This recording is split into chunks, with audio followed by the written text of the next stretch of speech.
In today's video, I'll be showing you how to sew these super cute quilted fabric coasters. They're great if you have scrap fabric you want to use up or if you need a last minute gift idea, but they're super quick and easy, so let's get started. So for materials, you'll need a cutting mat and a grid ruler. I find super helpful for cutting fabric along with the rotary cutter.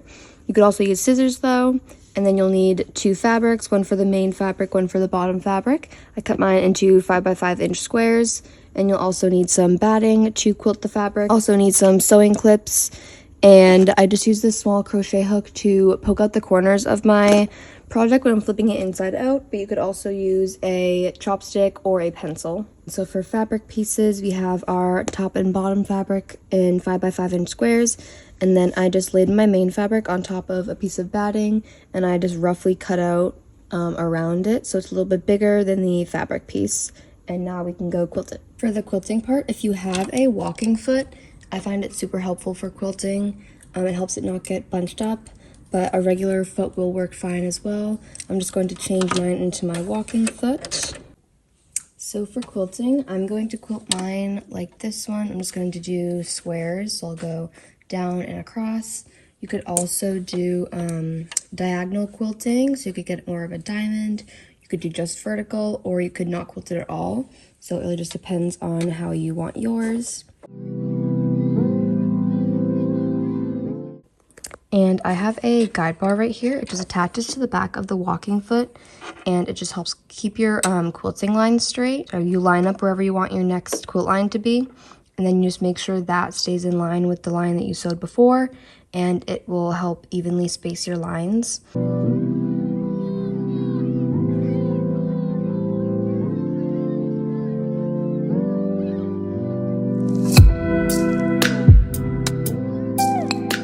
I did all of my vertical lines. I'm going to go do all my horizontal lines.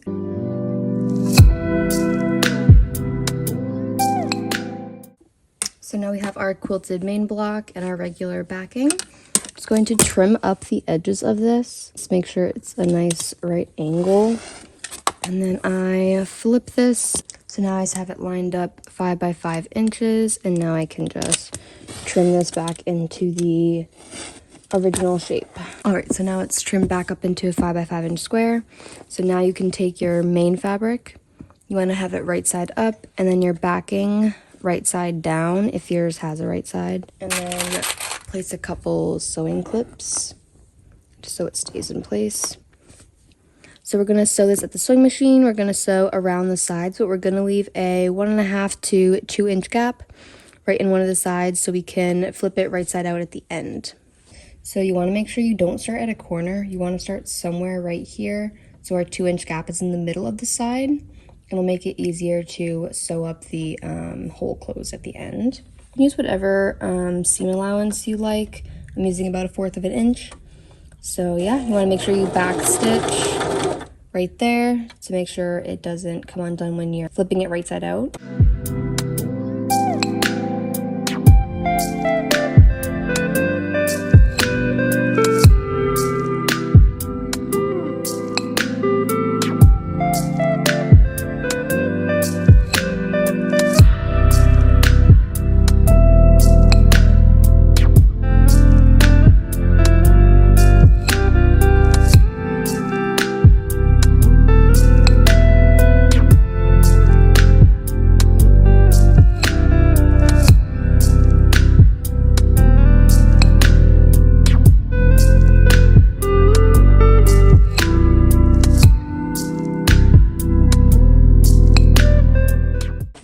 This is what it should look like with this little gap here. I'm going to trim off these corners here to reduce most of that bulk so the corners are nice and sharp. And if you have a larger seam allowance, you can also just trim up the sides a little bit too. And then we're going to reach into the gap that we made and flip everything right side out.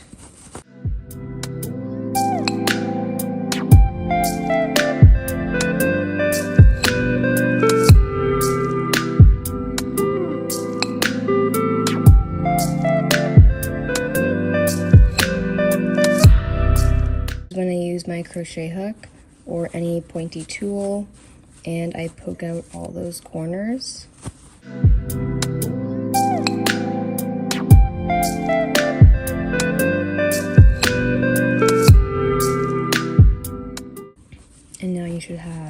this with the gap right here.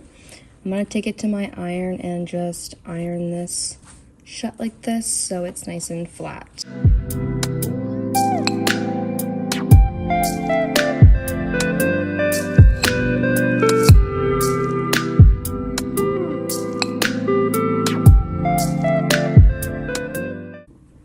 Now back at the sewing machine, we're going to top stitch all the way around the sides. You can do about 1/8 of an inch seam allowance, or you can just eyeball it. And then you want to make sure you back stitch to start and stop.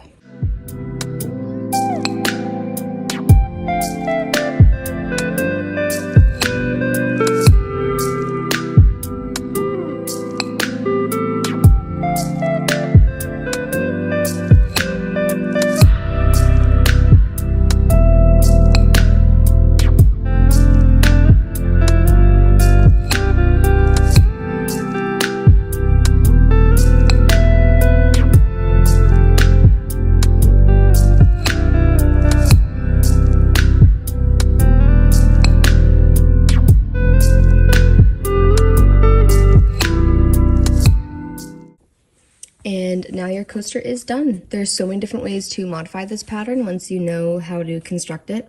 You can make a quilt block for the top of it. You could do different quilt lines. You could add more batting to make it squishier. There's so many different ways to modify it once you know the basic construction of how to assemble it.